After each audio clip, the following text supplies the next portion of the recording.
Seja muito bem-vindo a mais uma entrevista do Jornal Económico. A Qatar Sports Investments, proprietária do clube francês Paris Saint-Germain, anunciou esta semana a aquisição de 21,67% das ações do Sporting Clube de Braga, sendo que o clube português continua a ser o acionista principal com 36,98%. Para nos ajudar a explicar mais este negócio e as suas consequências para o clube português, temos connosco nesta entrevista Gonçalo Almeida, advogado e especialista em direito esportivo, a que agradeço mais uma vez a sua presença no Jornal Económico. Muito boa tarde. Boa tarde, Rodolfo. Eu é que agradeço o convite. Gonçalo, vamos começar precisamente aqui por esta compra dos mais de 20% da SAD, que representam desde logo uma mudança de paradigma daquilo que pode ser o investimento no futebol português para o futuro. Sim e não. Vejamos, esta questão do proprietários de fundos ou de grupos de investimento que detêm a propriedade em vários clubes, a questão dos multiclubes, como se chama hoje em dia, já é uma realidade do futebol português. Vejamos o que se passa com o Boa Vista, vejamos o que se passa com o Famalicão, portanto não é algo verdadeiramente inovador. É inovador se atendermos à dimensão do grupo em questão, que de facto é um dos maiores grupos de investimento no futebol e cuja estratégia passa por, seguramente, por continuar a investir na aquisição da propriedade de mais clubes, não só no futebol, mas também noutras modalidades, como já é o caso.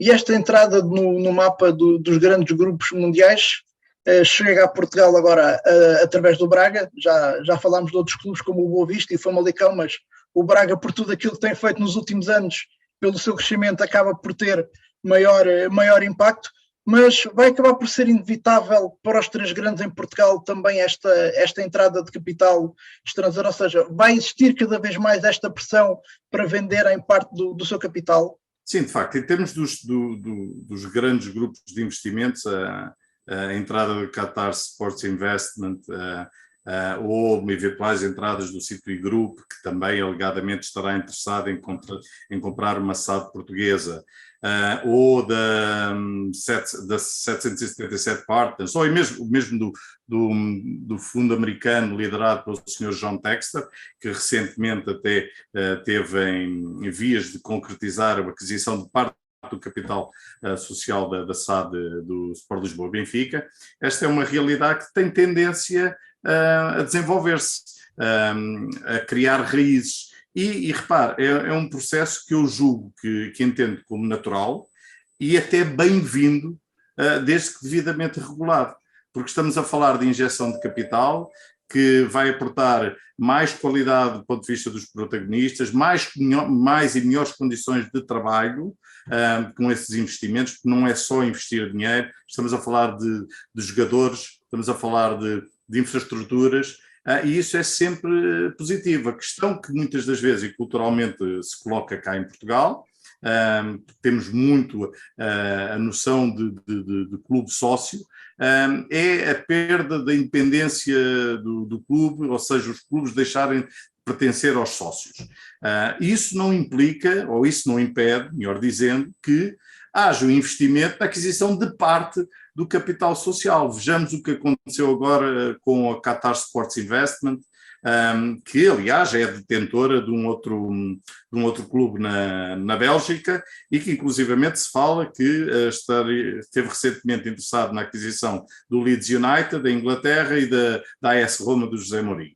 Portanto, isto é uma realidade que se vai constatar cada vez mais, que se vai concretizar e não coloca em risco a independência dos clubes desde o ponto de vista que a aquisição do capital não seja maioritária. Se passarem a ser acionistas maioritários, eu também não sou contra, de forma alguma. Aliás, porque muita gente diz assim, mas o clube é dos sócios. Bom, vejamos, o clube é dos sócios em teoria, porque na prática nem sempre é assim. Não é? A verdade é que a prática nos demonstra, dá-nos muitos exemplos de que os sócios muitas das vezes agueiam-se das decisões fundamentais do clube e que o clube próprio toma decisões um pouco por desconhecimento dos sócios. Vejamos, olha, por curiosidade, o caso do Sport Lisboa e Benfica, o ex-presidente do Benfica veio a público dizer, aliás, em uma audiência parlamentar, que tinha sido colocado no Benfica pela banca. Portanto, a versão de que o clube pertence aos sócios, só nesse caso cai por terra, não é? Esses casos são transversais a muitos outros exemplos. Portanto, não vejo sequer necessidade, com toda a frontalidade e sendo intelectualmente correto, não vejo problema algum de que haja um investidor, um grupo, seja o Qatar Sports Investment, seja o City Football Group, a investir na aquisição da maioria de um capital social de uma SAD, porque isso importa investimento e isso permite ao clube concorrer com outras armas, por forma que possa discutir, pelo menos lá fora, não é? Aqueles títulos que hoje já não estão ao alcance dos clubes portugueses. É perfeitamente. Hoje em dia, eu julgo que não é razoável equacionar-se a hipótese de um clube português vencer a Liga dos Campeões. Já o feito que o Futebol Clube Porto alcançou em 2004 foi, de facto, algo completamente inacreditável e inexpectável. Agora, hoje em dia, mais difícil porque a diferença de orçamentos é tremenda. Como concorrer? Se calhar com essa injeção de capitais. É preciso, e eu já estou farto farto é uma expressão forte, mas já o alertei em inúmeras ocasiões para a necessidade de se regular a participação nas sociedades desportivas, nomeadamente o caso português das sociedades anónimas desportivas. Porquê? Ao nível dos capitais, perceber a proveniência dos capitais, quem são os investidores, ou seja, isto é um projeto com segurança, são pessoas com capacidade financeira, para além desses capitais que já foram ao compliance. Portanto, é necessário criar regras para se supervisionar essa matéria, para que não haja depois aquilo que sucede em Portugal, já sucedeu por inúmeras vezes, os casos de sociedades desportivas entrar em insolvência e com toda a tragédia que isso envolve em termos de mercado de trabalho, os seus funcionários e tudo mais. Portanto, no fundo e no futuro, e com essa necessidade de cada vez mais dos clubes terem liquidez e terem essa competitividade para se baterem não só dentro dos seus campeonatos, mas também, neste caso, nas provas europeias, aquela ideia romântica da maioria das SADs de pertencerem aos clubes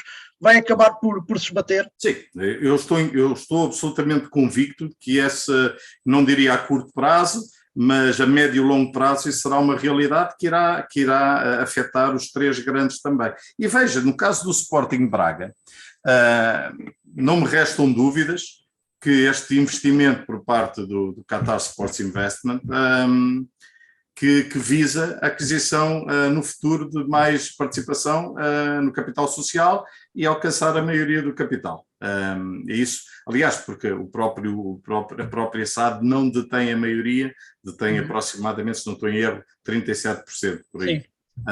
E, portanto, isto é apenas uma entrada na sociedade desportiva. Estou certo que com resultados, com um aproximar das partes investidores-clube, estou certo que a SAD estará aberta, ou de braços abertos, acolherá um investidor que irá não só investir do ponto de vista financeiro, desportivo, mas também ao nível das infraestruturas e mais muitíssimo importante, partilhar com a SAD a sua rede de parceiros, que não estaria ao alcance se não fizesse parte, de facto, deste grupo. Está a entender? Podemos então expectar que estas novas movimentações, estas entradas de capital estrangeiro nos clubes, nomeadamente em Portugal, isto vai alterar a forma da gestão das SADs e até nos seus processos a nível desportivo, ou seja, temos visto até aqui que os clubes portugueses têm apostado muito na formação e na aquisição de jogadores de baixo custo, com estas entradas de capital vindo de fora e sabendo-se o forte investimento que estas empresas têm, todos estes processos vão-se também a alterar. Bem, isso depende da estratégia do grupo, e a estratégia do grupo diverge bastante de clube para clube. Por exemplo, no caso do City Football Group, o investimento recente que eles fizeram no Brasil, com a aquisição de 90% do capital do Bahia, é precisamente nessa ótica. Investimento, fazerem do Bahia o segundo maior investimento do grupo a nível mundial, sendo que esse grupo tem hoje em dia 11 ou 12 clubes, se não me engano. Acho que são 12 clubes atualmente. Mas, veja, a atratividade do futebol português não se prende somente com a questão da formação. É verdade que sim, qualitativamente, em termos de jogadores, somos de facto excelentes na formação. Para formar é preciso ter excelentes quadros, portanto, excelentes quadros técnicos, uma rede de scouting muito boa. Isso é tudo know-how que o Qatar Sports Investment vai adquirir, não é? Depois há aquela questão da rotatividade dos jogadores, dos excedentes que possam resultar da casa-mãe, leia-se do Paris Saint-Germain, não é? Essa também é uma outra questão. Mas veja, o mercado português, é que aqui a questão, se me permite, Rodolfo, é uma questão, eu julgo que é interessante. Alguém se pergunta, porquê o Braga? Porque o Braga tem, de facto, uma formação excelente, é um clube com história, tem uma situação económico-financeira estável, compete quase de igual para igual com os outros grandes, enfim. Mas acho que a questão principal é precisamente porquê Portugal? Okay? Antes de perguntar porquê o Braga. Primeiro, o país, e depois vamos ver qual o clube que interessa. E o país é precisamente porque essas vantagens ao nível da formação e tudo mais são transversais a um país que, por exemplo, não tem em conta como extracomunitários os jogadores brasileiros, um país em que as apostas desportivas, os valores envolvidos têm vindo a crescer de forma exponencial, um país cuja liga, ao nível dos direitos de transmissão televisiva, sabe-se que até 2027 está regulamentado que tem que entrar em vigor e com isso a negociação coletiva dos direitos de transmissão televisivos, ou seja, isso vai aumentar as receitas dos clubes também de forma considerável, portanto é isso que é expectável e é isso que se tem verificado noutras ligas. Nós somos uma das poucas ligas que ainda não negociamos coletivamente os direitos de transmissão televisiva, ou seja, tudo isto são fatores para apostar no futebol português. Nós, enquanto sociedade de advogados, se eu lhe dissesse que no último ano já fomos abordados eventualmente meia dúzia ou mais de fundos ou alegados fundos ou grupos de investimento, alguns com credibilidade, outros sem credibilidade nenhuma, interessados em investir em clubes, desde a Primeira Liga, Segunda Liga, até inclusivamente aos escalões amadores.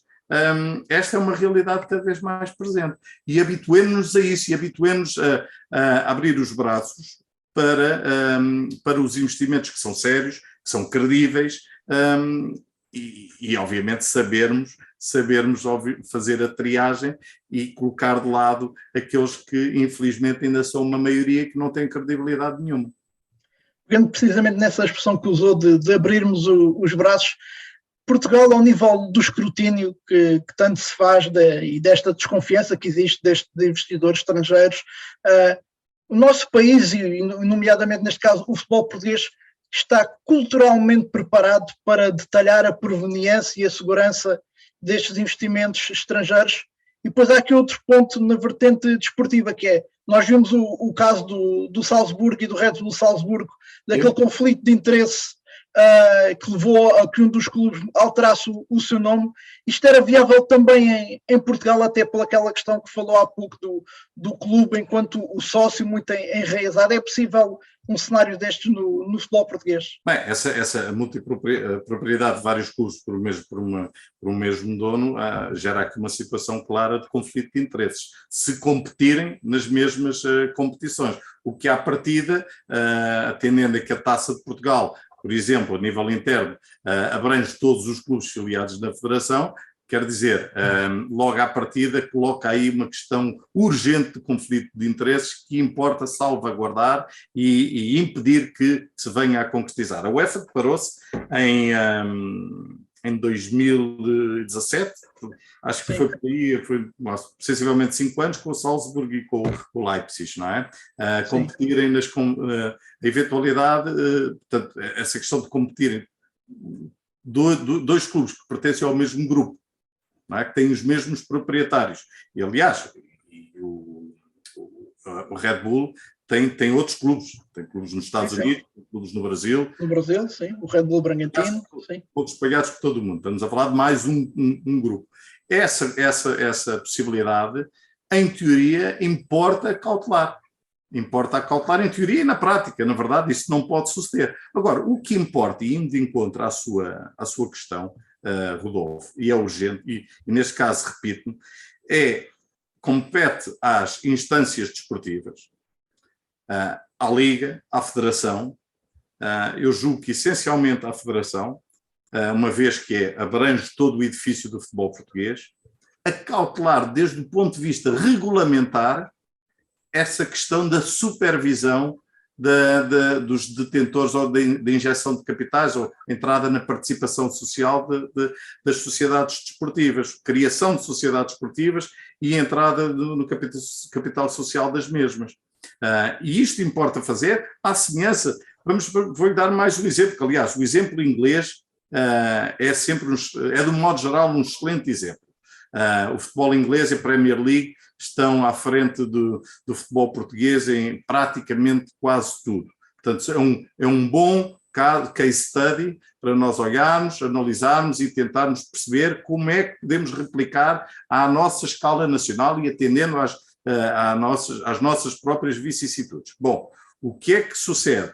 A própria Premier League tem regulamentos específicos nesse sentido, no sentido de supervisionar e de autorizar, acompanhar o investimento ou a entrada na sala de investidores estrangeiros. Vejam o que aconteceu com o Fundo Árabe no Newcastle. Houve aqui uma fiscalização ao pormenor para garantir que, de facto, não iríamos ter aqui capitais dúbios ou de fontes dúbias, uma injeção de capital seguro que permitisse estabilidade ao clube, não é investir hoje não sei quantos milhões e de hoje para amanhã abandonar o barco e deixar o clube com uma folha salarial tremenda, que depois é o que sucede em muitos casos cá em Portugal, à devida escala, com clubes históricos que hoje em dia são insolventes e não são só os desportistas, os atletas, as equipas técnicas dos vários escalões, mas os trabalhadores comuns, que ficaram sem emprego e ficaram inclusivamente muitos deles sem receber durante largos períodos. Graças a quê? Graças a uma falta de fiscalização relativamente a estes capitais e estes investidores. Importa regulamentar isso. A quem é que isto compete? Compete aos próprios clubes, quando alienam parte do seu capital social? Estou de acordo, para salvaguardarem o seu futuro, mas compete, acima de tudo, às entidades desportivas. Eu acho que esse passo urge em ser tomado. Gonçalo Almeida, uma vez mais agradeço-lhe a sua disponibilidade para esta entrevista no Jornal Económico e certamente voltaremos a falar sobre este e outros temas numa próxima oportunidade. Mais uma vez, muito obrigado. Muito obrigado, Rodolfo. Desse lado já sabe, pode ver estas e outras entrevistas em jornaleconómico.pt.